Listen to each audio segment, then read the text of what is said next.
हां, तुमचं नाव सांगा. मनीषा चिंदू मेटल, बरं. राहणार तळपेवाडी. हां, तर तुम्हाला काय त्रास होता?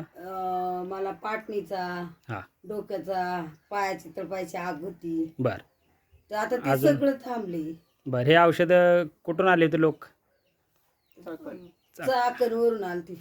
बरं, तो काढा जो वापरत आहे किती महिन्यापासून वापरत आहे तुम्ही? 2 महिने झाले. 2 महिने झाले. हा, तर कशा-कशाला फरक जाणवतोय तुम्हाला? मला जरा चमकच हातपाय राहिले, हां, मणका राहिला पाटणीचा, कंबर लय दुखत होती ती राहिली. बरं. अजून काय? हात हात चमकायचं, हे बोट हाताची सणसण करायची ती राहिली. बरं. डोकं राहिलं. बरं, वजनाला काय फरक पडला? पडला फरक.